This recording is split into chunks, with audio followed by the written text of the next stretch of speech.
नाज़रीन व सामीन अस्सलामु अलैकुम वरहमतुल्लाहि वबरकातुहू। जैसा कि वीडियो के सबटाइटल और थंबनेल से आपको इस बात का अंदाज़ा हो गया होगा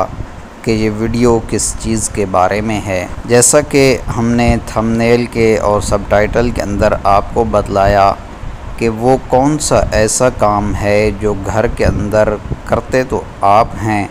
लेकिन आपकी वजह से दूसरे घर वालों की इबादत में भी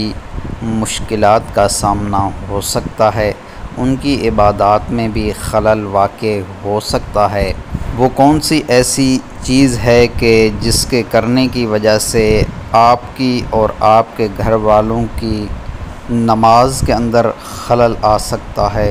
मुमकिन है कि वो नमाज कबूल ही ना हो, आप दुआएं मांगते रहें और वो कबूल ही ना हों, घर के अंदर बेबरकती रहती हो, घर के अंदर ना चाकी ना इत्तेफाकी रहती हो और आप वो काम लाइल्मी के तौर पर करते जा रहे हैं, मुसलसल करते ही जा रहे हैं, लेकिन आपको इस चीज़ का इल्म नहीं है कि आपके उस काम के करने की वजह से आपके और घर वालों की मुश्किलात बढ़ रही हैं, आपकी इबादत के कबूल होने में खलल वाक़ हो रहा है, आपके घर के अंदर ना इत्तेफाकी है, सुकून नहीं है, लाचारगी और बेचारगी का माहौल बना हुआ है। हर बंदा अपने काम में मगन है, एक दूसरे की कोई परवाह नहीं, दिल के अंदर एक दूसरे का कोई ख़याल नहीं। तो इसके बारे में मुख्तसर सी गुफ्तगू करेंगे। बराह करम चैनल को सब्सक्राइब कर दें, अगर वीडियो अच्छी लगे तो लाइक ज़रूर कर दीजिएगा। अब देखें घरों के अंदर क्या होता है कि जो कपड़े धोए जाते हैं वो वॉशिंग मशीन के अंदर आप धोते हैं, और उमूमन घर की औरतें क्या काम करती हैं कि वॉशिंग मशीन लगाई, उसके अंदर पहले मर्दों के कपड़े डाल दिए, वो धुलने के बाद फिर बच्चों के डाल दिए, फिर अपने डाल दिए। लेकिन कभी आपने ये सोचा है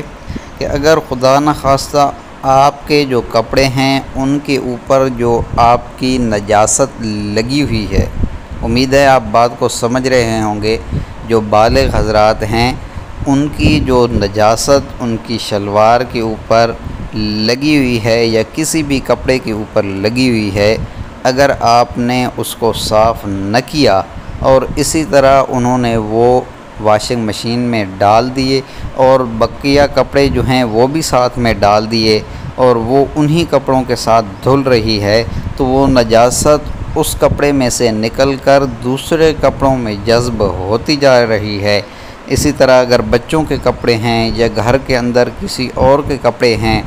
तो उसके साथ वो लगती जा रही है, जिसकी वजह वो कपड़ा ख़ुद तो नापाक था ही, लेकिन दूसरे कपड़ों को भी वो नापाक कर रहा है। इसी वजह से आपकी इबादत में खलल आएगा, क्योंकि नमाज के अंदर ये शर्त है कि कपड़ों का पाक होना। जब आपके कपड़े पाक होंगे तभी आपकी नमाज की जो शराइत हैं उनमें से ये शर्त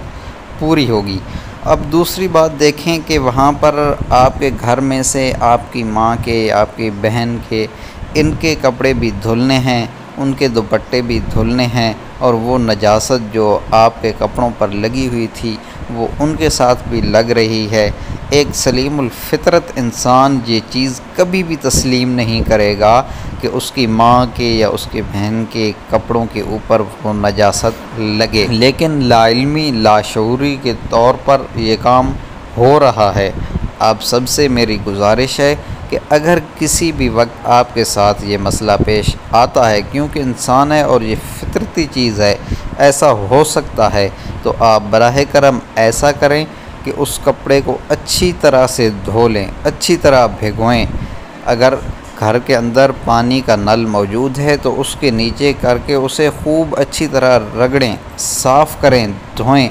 धोने के बाद उसे अच्छी तरह मरोड़ें ताकि उसमें से पानी निकल जाए, उसे अच्छी तरह मरोड़ें ताकि उसमें से पानी निकल जाए। फिर बाएं हाथ में पकड़कर पहले अपना दायां हाथ धो लें, फिर उस कपड़े को दाएं हाथ में पकड़ें और बायां हाथ धो लें, फिर उसे छटक कर धूप में या कहीं पर भी आप जहाँ पर आसानी से उसे खुश्क कर सकते हैं खुश्क कर लें।